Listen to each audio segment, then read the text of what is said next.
What is going on? This is Daniel with Cuervo ATV.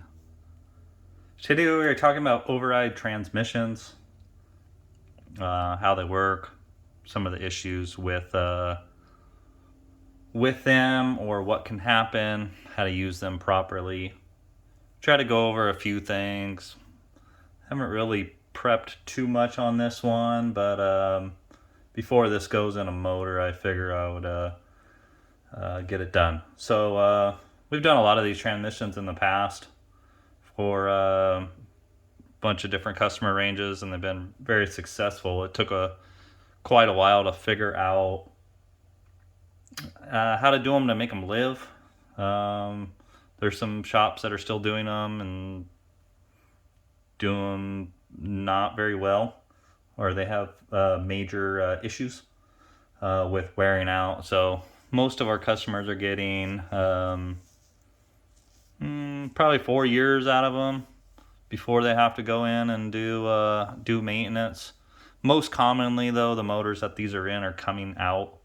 The motors are coming apart to do upgrades or whatnot, fix some stuff when sooner than that.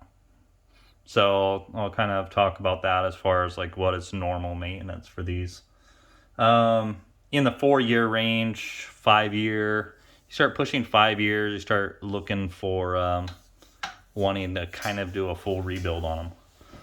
But let's start with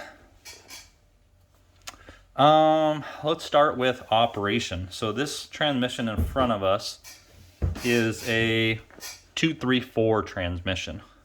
So output shaft, input shaft, clutch is on this one here. Hopefully we're in focus enough. Second gear, fourth gear, third gear. Now if you had fifth gear, a 2 through 5 override is quite a bit different than a 2 through 4 override. Way more complicated. I really advise against a 2 through 5. I would do a 2 through 4 with a clutch fifth is what I recommend. Fifth gear has a lot of wear issues in the contact into that gear and how that is actuated. And I've had a few customers, if you build a motor right that can turn some RPM, you can actually run 1/8 mile on 2 through 4. In front of us here, basically we have billet gears on everything but the output fourth gear. This is a factory gear that's been modified. Basically, the factory gear, the factory, what they call the clutch with the dogs on it is cut off, and what is left is just the gear teeth with the cogs on second gear side. So that gear is separated. Everything is billet except that gear there on this transmission, and it does have our close ratio fourth gear that we came up with quite a while ago. Some other people are selling these now, but this is a 1.9 ratio, 1.19 ratio fourth gear. So that lets fourth gear be a lot closer, be a bit more effective for a lot of situations. So these black, they're just spacers, kind of limit oil dumping out so fast as well, but they're just spacers on here. Okay, so when you're in second gear,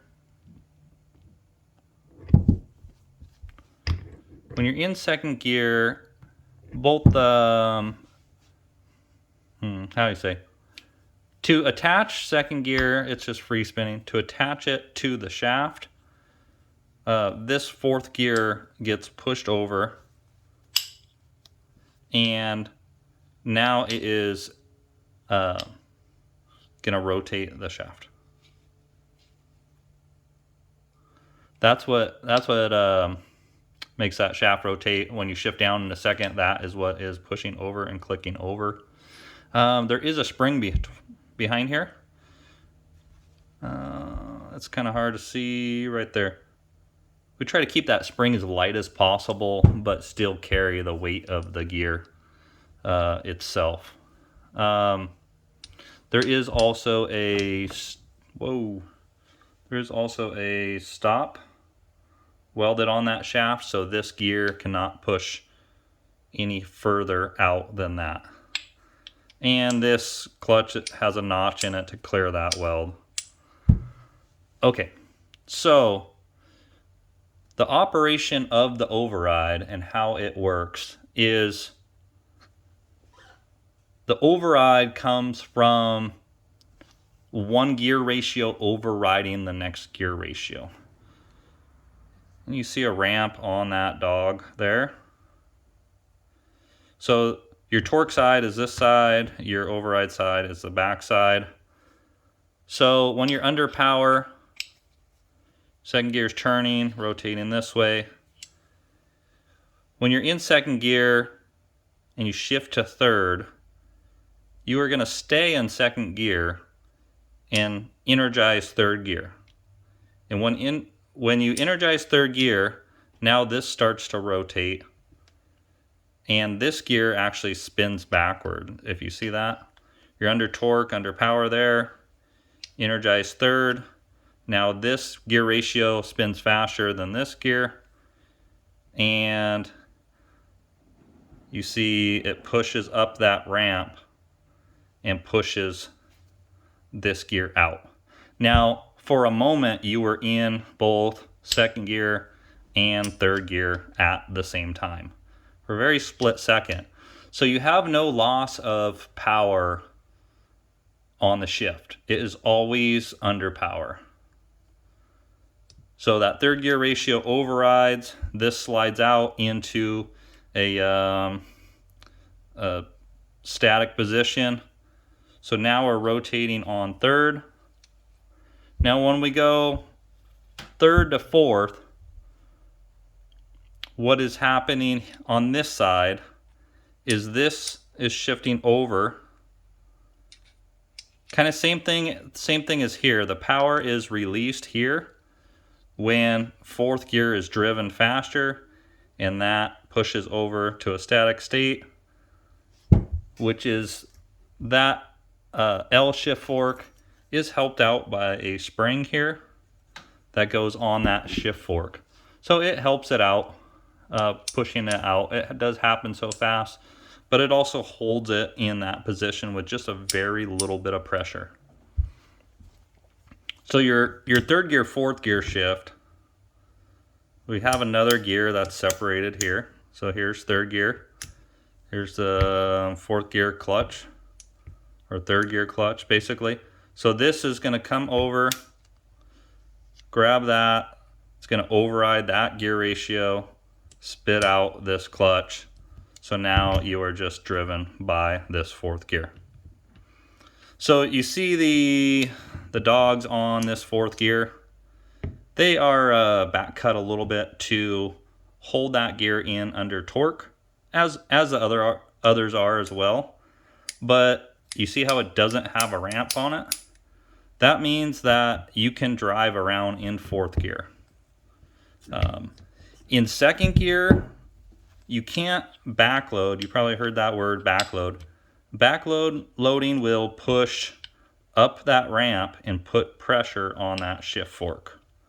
And that's what ruins the shift fork, is your shift drum is putting that shift fork in this location, but when you backload, see we're under power going that way. If you backload, you are spinning the transmission faster than what the engine is doing, and it pushes it up that ramp and ruins the shift fork, or wears the shift fork. So normally we see wear on the shift fork and this shift fork clutch here. Second gear is most common. That's normally where you're going to be maybe in a wheelie or having to get out of a board or run, something of that sort. So you'll see some wear there. You also see wear like from it being in the pits or low speed travel. So you want to use the fourth gear as much as possible, because you could ride around all day in fourth gear. Now what you can't do on an override is you cannot downshift from fourth gear to third gear or third gear to second gear while you're moving, because that will do the same thing. It will ramp up that clutch and ruin the ramp up that gear and ruin the shift fork. But you can ride around on this transmission, how it is done, in fourth gear. You can ride around in fourth gear all day.